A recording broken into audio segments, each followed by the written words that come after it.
Have you ever had a piece of advice that took you decades to truly understand? I'm sitting here on this old porch swing, the same one my father sat on every evening when I was growing up, and I can still hear his voice saying 7 simple words that changed everything for me. At 16, I thought it was the dumbest thing I'd ever heard. At 30, I was too busy controlling every detail of my life to listen. It wasn't until I was 58, holding my wife's hand in a hospital room, that I finally understood what he meant. This is the story of how some things don't need fixing, they just need time. Went from being my father's annoying catchphrase to the lesson that saved me. And if you've ever struggled with patience or control, or watching someone you love face something you can't fix, then this story might just save you, too. The summer I turned 16, I thought I knew everything. I remember the way the old porch swing groaned under my father's weight, its rusted chains sighing with each gentle rock back and forth. He'd sit there every evening without fail, a chipped blue mug of black coffee in one hand, the local newspaper folded neatly in the other. The setting sun would paint the yard in golden light, catching the dust motes that floated around him like lazy fireflies. That swing had been there since before I was born. The wood was worn smooth in the places where generations of our family had sat, their stories soaked into the grain like the rings of an old oak tree. My grandfather had built it with his own hands back in '52, or so Dad always said. To me, it was just where my father disappeared to each night, a silent retreat from the noise of our household. I was sprawled on the living room floor that particular evening, nursing what felt like the world's greatest injustice. Sarah Morgan had laughed at my haircut. Mr. Henderson had given me a C on my history paper. My bike chain kept slipping no matter how many times I fixed it.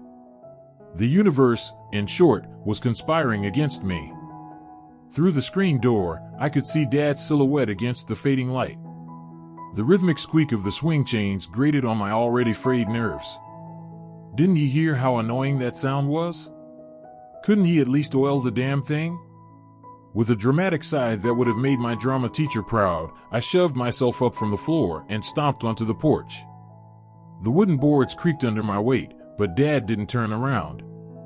He just kept rocking, the newspaper rustling slightly as he turned a page. I flopped into the wicker chair beside him, making sure to slump in a way that clearly communicated my teenage despair. The swing squeaked. A mosquito buzzed near my ear. Somewhere down the street, a dog barked. Finally, when the silence became unbearable, I blurted out, "How can you just sit here like nothing's wrong?" The newspaper lowered slowly. Dad took a sip of his coffee. I could see the steam curling up into the humid evening air before he answered. "What's wrong, Mike?" "Everything." I threw my hands up. "Sarah Morgan thinks I look like a shaved poodle. Henderson's failing me on purpose. My bike's broken. And now there's this stupid math test tomorrow that I'm gonna fail because I don't get any of it." Dad set his coffee down on the little side table with a soft clink. The swing slowed its rocking as he turned to look at me. In the fading light, I could see the laugh lines around his eyes, the way his work shirt was wrinkled from the day. He didn't say anything for a long moment, just steadied me in that quiet way of his. Then, just when I thought he might actually offer some useful advice, he said, "Some things don't need fixing, son. They just need time." I remember scoffing, rolling my eyes so hard it hurt. "What's that supposed to mean?" Dad picked up his newspaper again, unfolding it with careful precision. "Means exactly what I said." "That's not an answer." The corner of his mouth twitched. "Isn't it?" I huffed and crossed my arms, staring out at the yard where fireflies were just starting to blink in the gathering dusk. The swing squeaked. The newspaper rustled. Somewhere in the distance, a car door slammed. After what felt like an eternity of this infuriating silence, Dad spoke again, his voice softer now. "Mike, when I was your age, my dad used to tell me that most problems aren't as big as they seem at midnight. You ever notice how everything feels worse at night?" I hadn't, but I wasn't about to admit that. "Your bike chain?" Dad continued. "We'll look at it tomorrow in the daylight." "That math test? You've got all evening to study." "And Sarah Morgan?" He chuckled. Well, in 10 years you won't even remember her last name. I wanted to argue, to tell him he didn't understand. But something in his calm certainty took the wind out of my sails. The anger leaked out of me like air from a punctured tire, leaving me deflated and suddenly exhausted. Dad reached over and ruffled my hair, the way he'd done since I was little. Give it time, kiddo. Most things work themselves out if you let them. Then he went back to his paper, and I sat there watching the fireflies dance, listening to the steady creak of the porch swing, and wondering, not for the first time, how my father could be so frustratingly wise and so completely wrong at the same time. It would take me nearly 40 years to realize he'd been right all along. The next morning dawned bright and clear, the kind of summer day that made you forget all about yesterday's troubles. I woke to the smell of bacon frying and the sound of Dad whistling in the kitchen, two things that usually meant he was in a good mood. I found him at the stove, flipping pancakes with one hand while stirring scrambled eggs with the other. He glanced over his shoulder as I shuffled in. Sleep on it, he asked, as if we'd just been talking 5 minutes ago instead of 12 hours. Guess so, I muttered, pouring myself a glass of orange juice. The pulp stuck to the sides of the glass like little bits of amber. Dad slid a plate of pancakes across the counter. Eat up. We've got a bike to fix after breakfast. True to his word, as soon as the dishes were cleared, Dad led me out to the garage where my bike lay on its side like a wounded animal. The morning sunlight streamed through the dusty windows, illuminating floating particles of dust that swirled around us as we worked.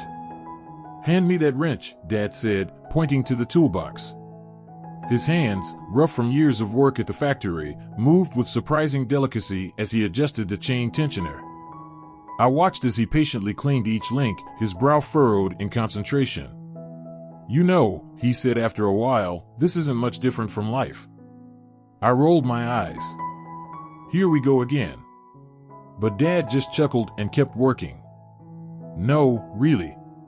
Look, the chain's got to have just the right amount of tension. Too loose, and it slips. Too tight, and it wears out the gears. He gave the pedal an experimental spin. Finding that balance, that's the trick. I wanted to dismiss it as another of his folksy sayings, but something about the way he said it made me pause. Maybe it was the morning light, or maybe I was just finally waking up, but for the first time, I thought maybe there was something to what he was saying. The bike repair took most of the morning. By the time we finished, my hands were greasy and there was a smear of oil across my cheek where I'd absent-mindedly wiped my face. But when I took the bike for a test ride down the driveway, the chain ran smooth as silk. See?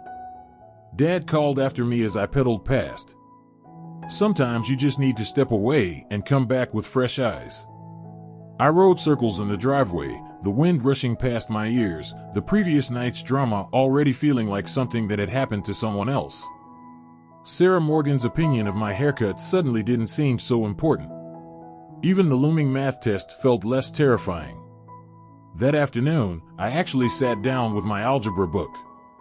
And wouldn't you know it, the problems that had seemed impossible the night before started making sense in the clear light of day. It wasn't until years later, when I found myself pacing a hospital hallway waiting for news about Linda, that I would remember that morning in the garage. How the solution had been there all along, I just needed to step away and come back with fresh eyes. How some things really do just need time. But back then, at 16, all I knew was that my bike worked again and my father, for all his annoying sayings, might not be completely clueless after all. As the sun set that evening, I found myself sitting on the porch swing next to Dad.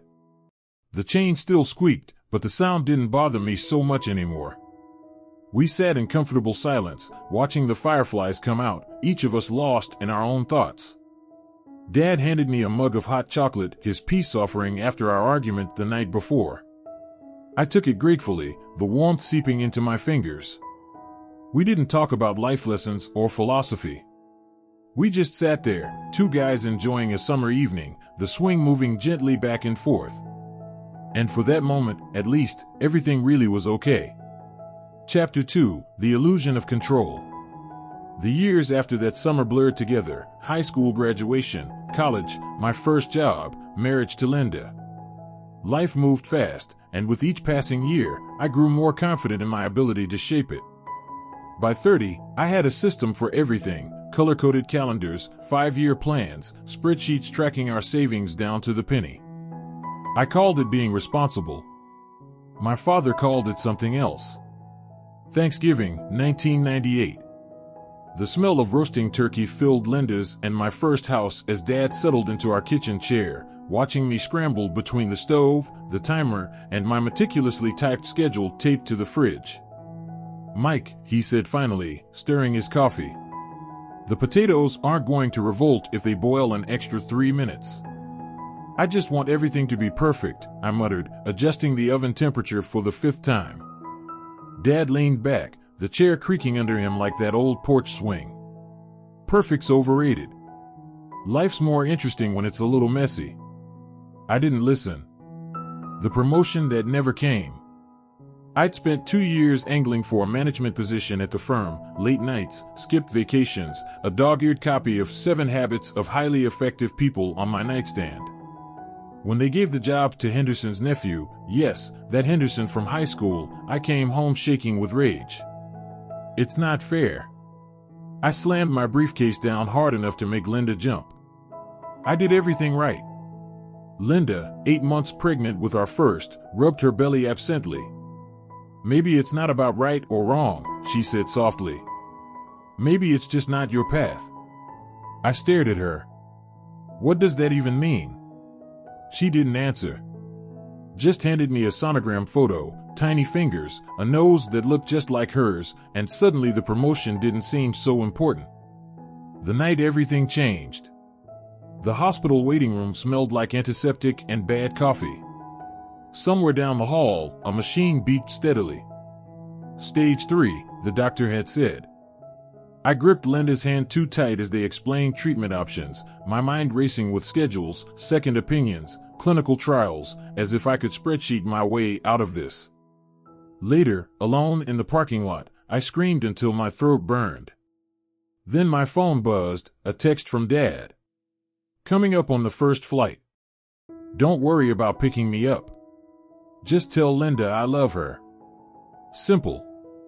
Direct. No platitudes. For the first time in my life, I understood why he'd always seemed so calm on that porch swing. It wasn't that he didn't care.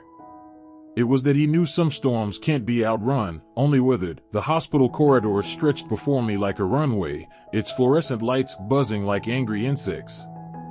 My dress shoes squeaked against the linoleum as I paced, 11 steps left, pivot, 11 steps right. The rhythm calmed me almost as much as the spreadsheet I'd made earlier that night. Chemo schedule version 3.2. Possible side effects, ranked by probability. Nutrition plan, high protein/low acid. Linda's oncologist, Dr. Alvarez, had looked at my color-coded binder with something between amusement and pity.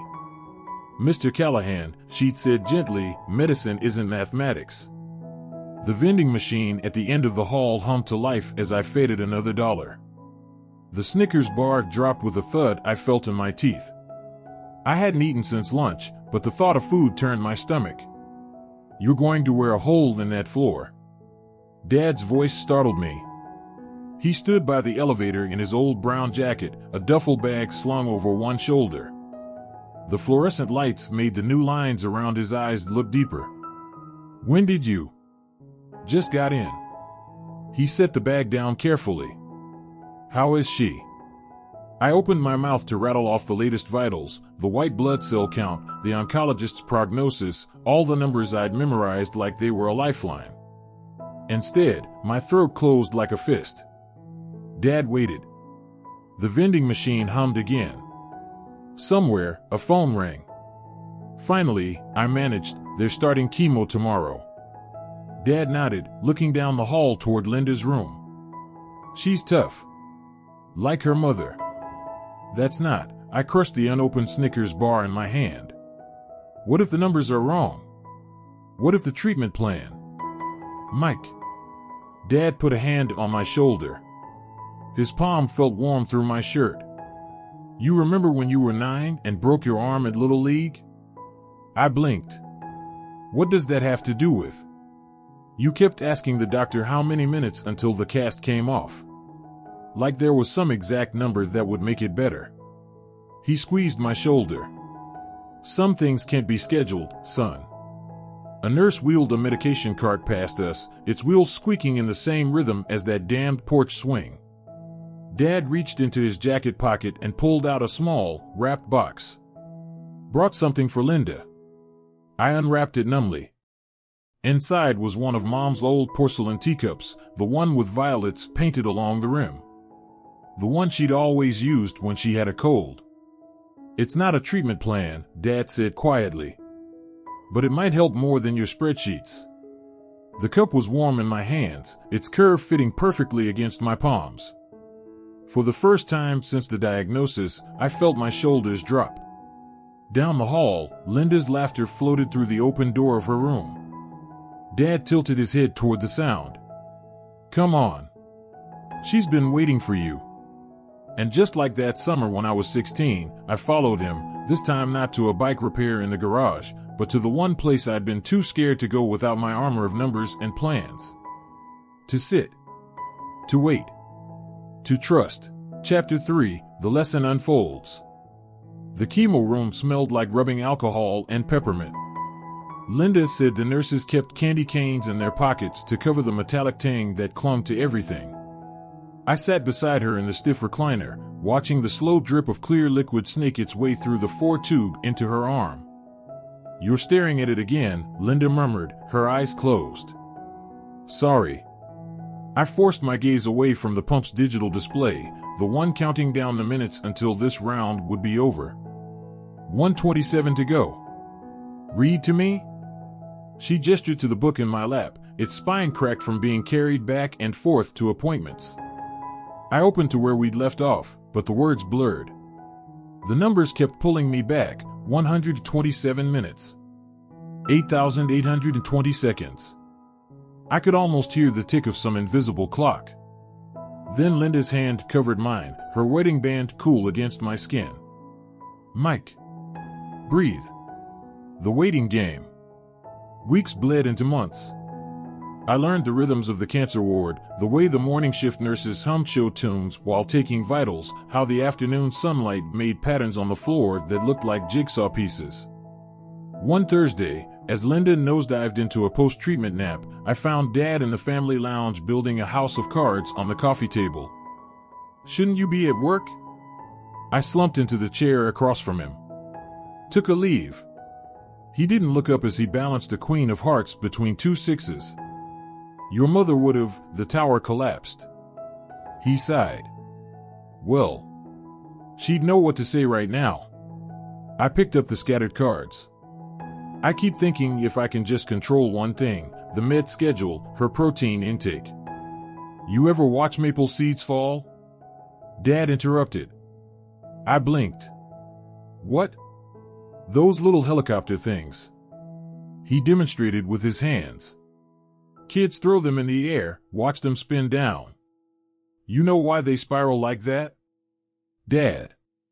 Turns out it's the most efficient way to slow their fall. Lets the wind carry them. He gathered the cards and reshuffled. Funny, huh? What looks like losing control is actually nature's way of taking care of things. The analogy should have annoyed me.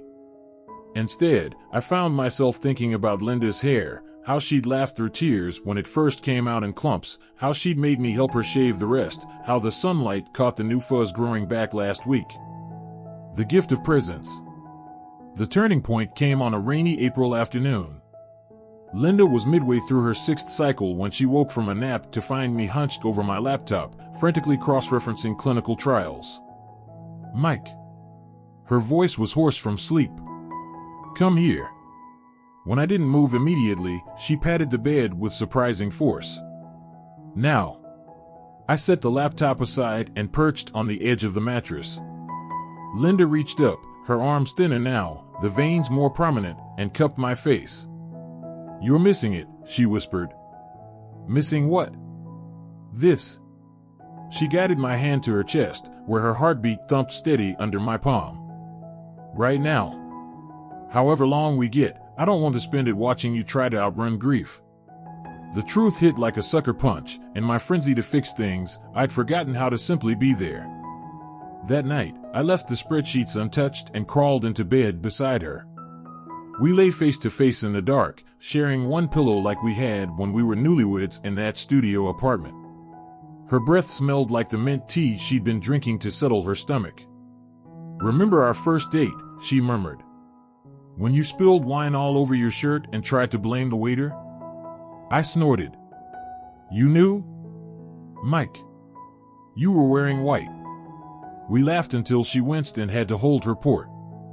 But it was the first real laughter we'd shared in months. The wisdom of small things. By the time Linda's scans came back clean, I'd developed a new routine. Mornings spent watching the sunrise through the hospital's east-facing windows, the way the light painted the walls peach before fading to white. Afternoons learning the nurses' coffee orders, 2 sugars for Jamal, black for Rosa, and making sure they got breaks. Evenings sitting quietly with Dad in the lounge, sometimes talking, sometimes just listening to the hospital's nighttime sounds, the squeak of wheels, the distant pages, the occasional burst of laughter from the pediatric ward. The day we got the all clear, I expected fireworks. Instead, there was just Linda's hand in mine, slightly shaky, and Dad's quiet "that's my girl" as he hugged her. Walking to the car, Linda stopped suddenly under a maple tree. A seed pod spiraled down between us. She caught it and pressed it into my palm. "For your collection," she said. I held it up to the light, watching the wings spin lazily. Some lessons take a lifetime to learn. The evening after Linda's final all clear, I found Dad on our back porch, his silhouette framed by the golden light of sunset. He was sitting on the steps instead of the swing. His knees weren't what they used to be, but the quiet way he watched the yard was the same as it had been 40 years ago. I handed him a beer and sat beside him, the wood warm under my palms.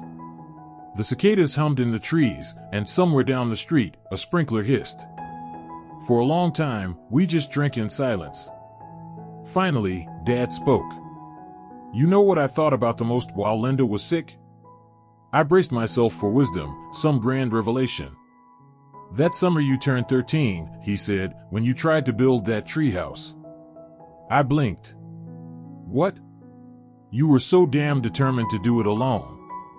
Had your sketches, your schedule, your little bag of nails." He chuckled. "Then the first board fell on your foot, and you threw the hammer so hard it put a hole in Mrs. Donnelly's shed."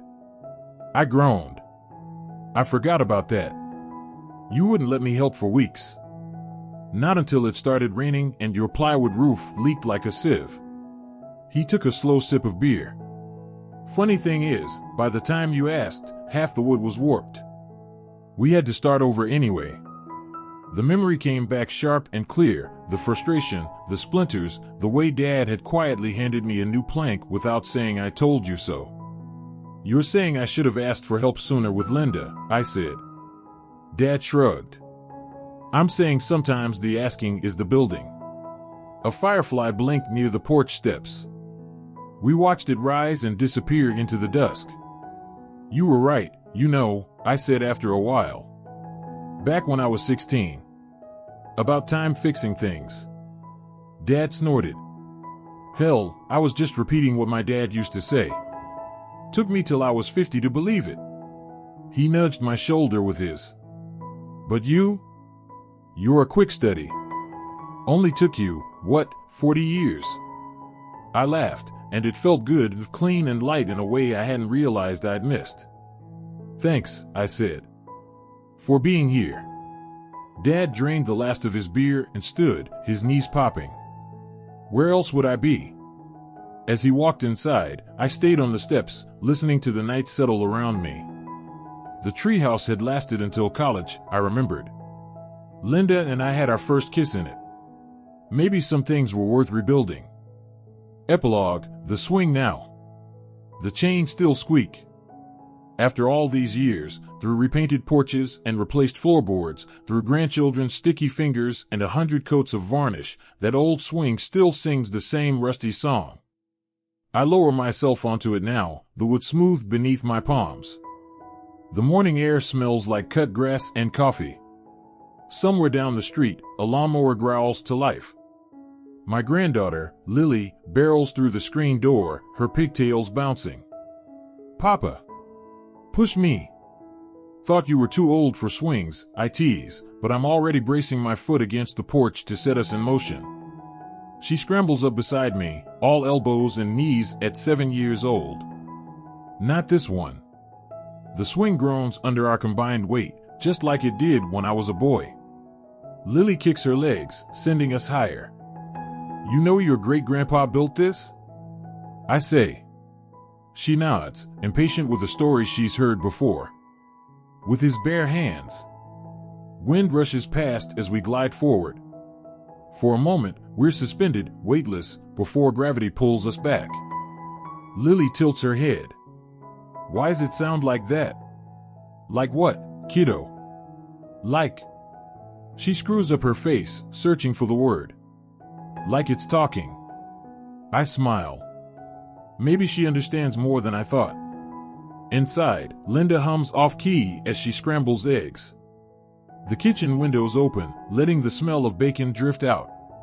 Somewhere in the house, my son, now taller than I ever was, argues with his wife about sunscreen. The swing creaks. Lily leans against me, her hair smelling like strawberry shampoo. "Higher, Papa." And so we fly. Heartfelt thank you and subscription reminder to everyone who has listened, shared, or simply sat with this story for a while. Thank you. Truly. These words came from a very real place in my heart, and it means the world to know they've found a home in yours too. If this story resonated with you, I'd be so grateful if you'd hit that like button. It helps others find these conversations. And if you haven't already, consider subscribing. I'll be sharing more stories about the messy, beautiful lessons we only seem to learn with time, usually the hard way. Your support turns this channel from a porch swing into a whole neighborhood of shared wisdom. So from my family to yours, thanks for being here. See you in the next story.